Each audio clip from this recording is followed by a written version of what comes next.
உனக்கு துயரத்தை தருவது இப்போதைய உனது நிலை அல்ல, உன் தன்னம்பிக்கை குறைந்த தன்மை, அதாவது அவநம்பிக்கை என்பதை தெரிந்து கொள். உயிர் போனாலும் தானாக போகட்டும், இருக்கும் வரை தொடர்ந்து போராடு. கோழையாக அழுது புலம்பாதே. தலைவலியாக இருந்தால் என்ன, தலை போகும் காரியமாக இருந்தால் என்ன? இந்த வாழ்க்கையில் இந்த ஒரு தரம் மட்டுமே இந்த கடினமான பாதையை நீ கடந்து போகப் போகிறாய். நடுப்பகுதியை நீ ஏற்கனவே தாண்டிவிட்டாய். இன்னும் கொஞ்ச நேரம், கொஞ்ச தூரம்தான். சுமையை இறக்கி வைக்க இருக்கிறது. இன்னும் கொஞ்ச அவகாசம்தான் இருக்கிறது. அதற்குள் அவசரப்பட்டு விடாதே குழந்தையே. சோதனையை சகிக்கின்றவன் பாக்கியவான். ஏனென்றால் சோதனை காலத்தில் அவனோடு நான் நீக்கமர நிறைந்திருக்கின்றேன். பிரச்சனைகளை எதிர்கொண்டு போராட தயாராகின்றவன் பாக்கியவான். யுத்த களத்தில் அவன் சார்பாக நான் நிற்கின்றேன். இழிவுபடும்போது சகித்து கொள்ளும் நீ பாக்கியசாலி குழந்தையே. அதை புண்ணியங்களாக மாற்றி நான் உன் துயரத்தில் பெரும் பங்கெடுப்பேன். என்னை நோக்கி நீ வேண்டுதல் செய்ய துவங்கிய அந்த நேரத்திலேயே உனக்கு பதில் தரும் வேளையையும் நான் துவங்கிவிட்டேன். அதனால்தான் நீ இப்போது சிறு சோதனைகளை அனுபவிக்கிறாய். இதை நான் உனக்கு பலமுறை அறிவுறுத்தி வைத்திருக்கின்றேன். இப்போது அதை உனக்கு மீண்டும் நினைவுபடுத்துகிறேன். என்மேல் பூரண நம்பிக்கை வைத்து பொறுமையாயிரு. உன்னை நான் ஒருபோதும் கைவிட மாட்டேன். நீ எப்போதும் வாய்மையை கடைப்பிடி குழந்தையே. நீ அளித்த வாக்குறுதிகள் யாவற்றையும் நிறைவேற்ற வேண்டும். விசுவாசமும் பொறுமையும் பெற்றிரு. நீ எங்கே இருந்தாலும் எல்லா நேரங்களிலும் நான் உன்னுடனே இருப்பேன். நீ என் செல்ல குழந்தையல்லவா? என் பிள்ளையே, உன் வாழ்க்கை வறண்ட பாலைவனத்திலிருந்து சோலைவனத்திற்கு மாறப்போகிறது. நீ எதிர்பார்த்தபடி வாழ்க்கை அமையப் போகிறது குழந்தையே. நீ எந்த தவறும் வாழ்வில் செய்யவில்லை என்பதை உனக்காக நான் மீண்டும் தெளிவுபடுத்துகிறேன். நீ சந்திக்கும் நபர்கள் கர்மவினையால் வருவார்கள், கர்மவினைக்கு ஏற்ப இருப்பார்கள். திருமண உறவு, பெற்றோர் உறவு தவிர மற்ற உறவுகள் வினை தீர்த்து செல்வார்கள். நீ உன் சிந்தனையை என் மீது வைத்து செய்யும் செயல்களால் உனக்கு எந்த தோஷமும் வரப்போவது இல்லை. நீ செய்த புண்ணியத்திற்கான பலனை அனுபவிக்க காலம் நெருங்கிவிட்டது. கிடைக்கும் வாய்ப்பில் மகிழ்ச்சியாக இரு. வாழும் நாட்கள் எப்படி இருக்க வேண்டும் என்று என்றைக்காவது நீ யோசித்து இருக்கிறாயா? அப்படி நீ யோசிக்க ஆரம்பித்தால் உன் வாழ்க்கையில் வெறுப்பையும் வெறுமையையும் உணர்ந்திருக்க மாட்டாயே. வாழ்க்கையில் நினைத்தது எல்லாம் கிடைத்துவிட்டால் உன் வாழ்க்கையின் சுவை எப்படி இருக்கும் என்று யோசித்துப்பார். நீ நினைப்பவையெல்லாம் நல்லதும் இருக்கும், கெட்டதும் இருக்கும். அவைகள் எல்லாம் உன் வசம் கிடைத்தால் நீ திருப்தி அடைவாய். ஆனால் உன்னை சுற்றியுள்ளவர்களுக்கு அது பாதகமாக இருக்கும் என்ற யோசனையே உனக்கு வராது. நீ என்று உன் விருப்பங்கள், கனவு, ஆசை, லட்சியம் என்று வாழ்ந்தால் சுயநலமாய் நீ மட்டும்தான் உன் வாழ்க்கையில் ஒற்றையாக இருப்பாய். ஓசையில்லாத இசை கருவி போல. முதலில் ஏன் இப்படி என்னை படைத்துள்ளீர்கள் என்று என்னிடம் நீ முறையிடுவதை நிறுத்து. உன்னிடம் நிறைய திறமைகள் உள்ளது, ஆனால் அதை செயல்படுத்த தெரியவில்லை. வாழ்க்கையில் உள்ள கஷ்டம் என்ற ஒன்றையே நினைத்து அதில் தேங்கி நின்று முன்னேறாமல் சோம்பேறியாகவும் இருந்தால் வாழ்க்கையில் நீ நின்று கொண்டேதான் இருப்பாய். நேரங்கள், நிமிடங்கள் போய்கொண்டேதான் இருக்கும். வாழ்க்கையில் முதலில் உனக்கு எது தேவையுள்ளது, எது தேவையில்லாதது என்று பட்டியலிடு. தேவையுள்ளவற்றை முன்னே நிறுத்து. அதற்கான முக்கியத்துவத்தை கொடு. அதற்காக உழைத்து போராடு. நிச்சயம் எல்லா விஷயத்திலும் நீ முக்கியமாக திகழ்வாய். உன்னோடுதான் நான் என்ற உன் தந்தை இருக்கிறேனே. என் பரிபூர்ண அருளும் ஆசீர்வாதமும் அன்பும் எப்போதும் உனக்கு உண்டு.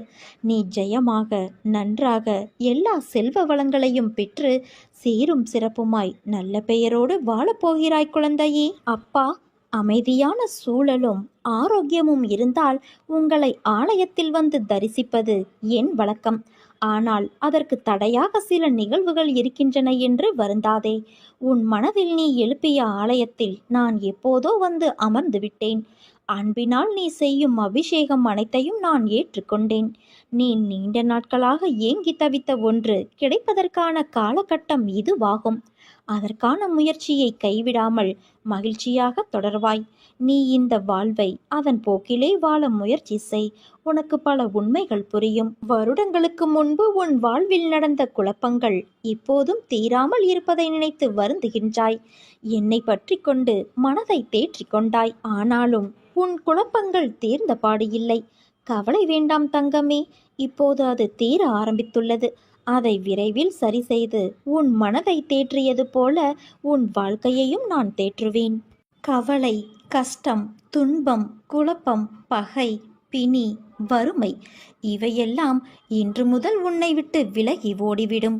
வெயில் அடிக்கிறது என்று நிழலுக்காக மரத்தடியில் ஒதுங்கினால் மரம் முறிந்து மேலே விழுவது போல எல்லா இடங்களிலும் துரதிருஷ்டம் உன்னை துரத்துகின்றது. நம் தேவைகளும் ஆசைகளும் நம்மை இப்படிப்பட்ட நிலைக்கு இழுத்து சென்று விட்டன. இதனால் நாம் சிக்கலில் சிக்கிக்கொண்டோம். விதியை நோந்து கொள்வானேன்? மதி சரியாக இருந்திருந்தால் இந்த கதிக்கு ஆளாகி இருக்க வேண்டிய அவசியமில்லையே. குழந்தையே, உனக்கு இளைப்பாறுதல் என்பதே இல்லை. எந்த பக்கத்திலிருந்து எப்போது திகில் தரும் நிகழ்வுகளும் செய்திகளும் வருமோ என்கின்ற பயம் உன்னை சூழ்ந்து இருக்கிறது. உறவினர்களோ வாழ்வில் பொறுப்பற்றவர்களாக நடந்து கொண்டு இதோ உன் உள்ளத்தை காயப்படுத்தும் விதத்தில் நடந்து கொள்கிறார்கள். உன் கண்ணீரின் வலிமை அவர்களுக்கு இன்னும் தெரியவில்லை. இதோ நான் சீரழிந்து நிற்கும் உன் வாழ்க்கையை மாற்ற உன்னை தேடி வந்திருக்கின்றேன். வெகு காலமாக நான் உன் பக்தியைக் கண்டு வியந்து மெச்சித்து வருகின்றேன். நான் அன்பும் கருணையும் இரக்கமும் உருக்கமும் உள்ளவன் என்று உன்னால் கொண்டாடப்படுவேன். என் குழந்தையே, உனக்கு கஷ்டகாலம் முடிந்து விட்டது. புண்ணியம் சேர்ந்திருக்கின்றது. பாவம் விலக்கப்பட்டு உள்ளது. அதனால் நீ என்னுடைய வழிபாட்டை செய்து கொண்டிருக்கிறாய். இதை தெரிவிப்பதே நன்மையான விஷயம். கஷ்டகாலம் முடிந்த பிறகும் கஷ்டப்படுவானேன்? புண்ணியம் சேர்ந்த பிறகு அனைத்தும் நன்மையாக நடக்கப் போகிறது. நடக்கும் முன் வருத்தப்படுவானேன்? நீ நினைக்கும்போது நான் தரிசனம் தருவேன். கேட்டதை கொடுத்து உன்னோடு இருப்பதை நான் உறுதி செய்வேன். எவ்வளவு பெரிய கஷ்டமாக இருந்தாலும் என் மீது நீ நம்பிக்கை வைக்கும்போது நான் உனக்கு தன்னம்பிக்கையை தருவேன். நடுவழியில் உன்னை கைவிடுவதற்காக உன்னை நான் இவ்வளவு தூரம் அழைத்து வரவில்லை. அதை முதலில் நீ புரிந்து கொள். என் தங்கமே, நீ வேண்டியது இன்னும் நிறைவேறவில்லை என்ற ஆதங்கத்தில் என்னிடம் உனக்கு கோபம். ஏதேதோ பேசுகிறாய். உனக்கு நான் மட்டுமா குழந்தை? கோடான கோடி குழந்தைகள் உனக்கு. நான் இல்லை என்றால் உனக்கென்ன கவலை என்கிறாய்? தயவு செய்து இந்த வார்த்தைகளை இனி உபயோகப்படுத்தாதே. தாய்க்கு எத்தனை குழந்தைகள் இருந்தாலும் எல்லோரும் சமம்தான். நான் உன் தந்தை அல்லவா? நான் உன் தாய் அல்லவா? நான் கண்டெடுத்த வைரங்களில் நீயும் அடக்கம். உன் வேண்டுதல் கண்டிப்பாக நிறைவேற்றப்படும். அதற்கான காலம் கைகூடி வந்துவிட்டது தங்கமே. அமைதியாக இரு. உன் அனைத்து காரியங்களையும் நானே முன்னின்று நடத்துவேன். இது என் சத்தியமான சத்திய வார்த்தை. நீ உன்னை யாருக்கும் இங்கு நிரூபிக்க தேவையில்லை. ஏனென்றால் இந்த உலகத்தில் யாரும் உண்மையானவர்கள் அல்ல. உன்னுடைய எதிர்காலத்தை நினைத்து கவலைப்படாதே. ஏனென்றால் அவை அனைத்தும் என்னுடைய கையில் இருக்கிறது. பிறகு உனக்கு வீணான கவலை எதற்கு? முன்னாளில் இதற்கு மேலும் என்னால் முடியவில்லை என்று சொன்ன பலரும் பின்னாளில் மிகப்பெரிய சாதனையாளர்களாக ஆகியிருக்கிறார்கள். நீயும் அதே போலத்தான் இப்போது சொல்லி கொண்டு இருக்கிறாய். ஆனால் நீதான் பின்னாளில் சாதனை படைக்கப் போகிறாய் என்று நான் சொன்னாலும் நீ இப்போது அதை நம்ப மாட்டாய். ஆனால் அதுதான் உண்மை என் பிள்ளையே. நேர்மறை எண்ணமும் உன் மீது நீ வைக்கும் நம்பிக்கையும் ஒருபோதும் மாறாது. நிச்சயம் நீ சாதிப்பாய். உன் கவலைதான் என்ன சொல்? என் கண்களை நன்றாக உற்றுப்பார். மனம் விட்டு பேசு. நானும் உன்னோடு பேசுவதை நீ உணர்வாய். நீ பேசாவிட்டாலும் உன் கவலையை நான் அறிவேன். பிறகு ஏன் பேச சொல்கிறீர்கள் அப்பா என்கிறாயா? காரணமில்லாமல் என் நாவிலிருந்து வார்த்தைகள் உதிராது. உன் தந்தையிடம் மனம்விட்டு பேசிய திருப்தியும் உன் தந்தை உன்னிடம் பேசிய சந்தோஷமும் உன்னில் நிறையும். பிறகு நடப்பது என் விருப்பப்படியே நடந்தாலும் என் மீது உனக்கு முழு நம்பிக்கை வரும். உன் எல்லா ஆசைகளையும் நான் நிறைவேற்றாவிட்டாலும் எல்லாம் அப்பாவுக்கு தெரியும். அவர் எதை செய்தாலும் என் நன்மைக்குத்தான் செய்வார் என்ற நம்பிக்கை மேலோங்கும். மெல்ல மெல்ல உன்னை அறியாமலேயே எனக்குள் நீ குடியேறுவாய். வாழ்க்கை உன்னை எப்படி சுழற்றினாலும் எல்லாவற்றையும் கடந்து போகும் துணிவு உனக்கு வரும். கடும் புயலிலும் உன் மனதில் ஒரு சாந்தி நிலவும். அந்த நிலையை உன்னில் முழுவதும் நான் குடியேறிய நிலை. எங்கும் எந்த இடத்திலும் எந்த நிலையிலும் உனக்குள் நான் இருப்பதை உணர்ந்து என்னிடம் எப்போதும் பேசிக்கொண்டு இருப்பாய். இதைவிட நான் உனக்கு என்ன கொடுக்க வேண்டும்? பணம் பொருள் எல்லாம் அழியக்கூடியவை. இந்த ஆன்மீக சந்தோஷம் மட்டுமே உனக்கு நிலையான சொர்க்கத்தை தரக்கூடியவை. ஒவ்வொருவரும் இங்கு வாழ்க்கையில் நடக்கும் பிரச்சனைகளை எதிர்கொண்டு போராடித்தான் வருகிறார்கள். எல்லோரும் கஷ்டங்களை அனுபவித்தே வாழ்வதும் இல்லை, சந்தோஷத்தை மட்டுமே அனுபவித்து வாழ்வதும் இல்லை. துன்பங்கள் எவ்வளவு வந்தாலும் அதை மனதிற்குள் எடுத்துச் செல்லாதே. சந்தோஷம் எவ்வளவு வந்தாலும் அதை தலைக்கு எடுத்துச் செல்லாதே. அது தலைக்கணத்தை கொடுத்து குனிய வைக்கும். உப்பும் சர்க்கரையும் பார்க்க ஒரே நிறம்தான், ஆனால் அதன் சுவை மாறுபடுகிறது. அதே போலத்தான் இன்பமும் துன்பமும் இரண்டும் ஒன்றுதான், ஆனால் அதன் விளைவுதான் உன் வாழ்க்கையில் உனக்கு ஏற்படும் சுவை. பிடிக்காத வாழ்க்கையை எப்படி வாழ்வது என்று யோசிப்பதை விட நமக்கு பிடித்த மாதிரி எப்படி மாற்றிக்கொள்வது என்று நினைப்பதே சாலச் சிறந்தது. நதி போல நீ பயணித்து கொண்டே இருக்க வேண்டும். பாறைகள் வனங்கள் என்று பல்லாயிரக்கணக்கான மைல்கள் கடக்க வேண்டியது இருக்கும். இவைகளை கடந்த பின் தான் சந்தோஷம் என்ற பெரிய சமுத்திரம் உனக்கு கிடைக்கும். வெற்றி பெற அசைக்க முடியாத நம்பிக்கையும் விடாமுயற்சியும் இருந்தாலே போதும். வெற்றி நிச்சயம். எல்லோருக்கும் எல்லாமும் அதற்கு உண்டான வயதில் கிடைப்பது மிகவும் அரிது. ஒருவருக்கு அவர் விரும்பிய வேலை வாய்ப்பு தானாகவே தேடி வருகிறது. இன்னொருவருக்கோ எல்லா திறமைகள் இருந்தும் சரியான வேலையோ அல்லது தொழிலோ அமைவது இல்லை. 22 வயதில் தனது வியாபார தொழிலில் கோடீஸ்வரரான ஒருவர் 45 வயதில் எல்லாம் இழந்து ஏழ்மையாகிறார். ஒருவர் 40 வயது வரை தன் தொழிலில் வியாபாரத்தில் சகல கஷ்ட நஷ்டங்களை அனுபவித்து 50 வயதில் கோடீஸ்வரராகிறார். எனவே உனக்கு ஒன்று கிடைத்துவிட்டால் அது கிடைக்காமல் போராடும் மற்றவரை ஏளனம் செய்யாதே. உன்னை மற்றவரோடு ஒப்பிட்டு உன்னிடம் இல்லாததை நினைத்து புலம்பாதே. எதிர்காலத்தில் நடக்க இருப்பதையெல்லாம் கட்டுப்படுத்த நினைப்பது இயலாது. இங்கே இருப்பது இந்த நொடியில் என்ன செய்து கொண்டு இருக்கிறாயோ அதை முழுமையாக விழிப்புணர்வுடன் செய். அடுத்த நொடி நிச்சயம் அழகாக மாறும். தேவைகளை நிச்சயம் பூர்த்தி செய்து கொள்ள முடியும். ஆனால் ஆசைகள் ஓட்டை குடம் போல எப்போதும் நிறைவு செய்ய முடியாது. இதுதான் வாழ்க்கை. இதை புரிந்து கொண்டவர்கள் மட்டுமே மகிழ்ச்சியாக வாழ்கிறார்கள். கவலை கொள்ளாமல் நிதானத்தோடு நம்பிக்கையோடு உன் கடமைகளை செய். உன்னுடைய துன்பங்கள் எல்லாம் முடிவுக்கு வரும். நீ எடுக்கும் எல்லா முயற்சிகளிலும் உனக்கு வெற்றி நிச்சயம் கிடைக்கும். என் வார்த்தைகள் மீது நம்பிக்கை வைத்து செயல்படு. உன்னை அலட்சியமாக நினைப்பவர்களை விட்டு துணிந்து விலகு. உன்னை பொக்கிசமாக நினைப்பவர்கள் இருப்பார்கள். அவர்களுடன் இணைந்து உன் பயணத்தை தொடங்கு. வாழ்க்கையில் நிம்மதி, வெற்றி, சந்தோஷம் என எல்லாம் உனக்கு இனிமேல் தென்றலாய் சிலிர்க்க வைக்கப் போகிறது.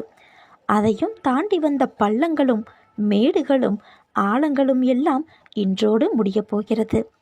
எல்லாவற்றிற்கும் ஒரு நாள் காலம் வரும் என காத்திருந்த உன் பொறுமையும் நம்பிக்கையும் இனி உனக்கான எல்லாம் வரிசையாய் வந்து குவியப் போகிறது. உன்னை விட்டு தள்ளி நிற்கிறேன் என்று உன் மனதில் எழும் குழப்பங்களை தூக்கி எறி. நீ என் உயிர். நான் எங்கு இருக்கிறேனோ அங்கு நீயும் இருக்கிறாய், இருப்பாய், என்றும் என் உயிராய். இனி நீ ஜெயிக்கப் போகிறாய். எனது கண்களுக்குள் உன்னை வைத்திருக்கின்றேன். பிறகு ஏன் கலங்குகிறாய்? எப்படிப்பட்ட பாதுகாப்பில் நீ இருக்கிறாய் என்று நினைத்து நிம்மதி கொள். என்னிடம் சரணடைந்து விட்ட ஒருவர் தனது எதிர்காலத்தை பற்றியோ தற்போதுள்ள இக்கட்டான சூழ்நிலை பற்றியோ கவலை கொள்ளக்கூடாது. வீண் கவலை எந்த விதத்திலும் பலன் தராது. உன் பிரச்சனைகளை நினைத்து நினைத்து உன் வாழ்நாளில் இருக்கும் நிம்மதியை இழந்து தவிக்கின்றாய். உன் மனதை ரணப்படுத்தி கொண்டு எரிச்சல் பட்டு வாழ்க்கையை ரணமாக்கி வைத்துள்ளாய். அதை எப்படி சரி செய்வது என்று தெரியாமல் இருண்ட காட்டில் நுழைந்தது போல் திக்கிட்டு இருக்கின்றாய். இதனால் வாழும் வாழ்க்கையே நரகமாகி தோன்றுகிறது. ஒரு விஷயம் பிடிக்கவில்லை என்றால் அதை விட்டுவிடு. விரும்பாமல் ஏற்றுக்கொள்வது உனக்கு நீயே செய்யும் அநியாயம். உனக்கு நீயே வேஷம் போடுகிறாய். உனக்கு அது நிம்மதி தராது. மற்றவர்களுக்கும் நிம்மதியில்லாத சூழலை உருவாக்கும். அதை விட்டு நகர்ந்து விடுவது சிறந்தது. அமைதியாய் போவதில் தவறு இல்லை.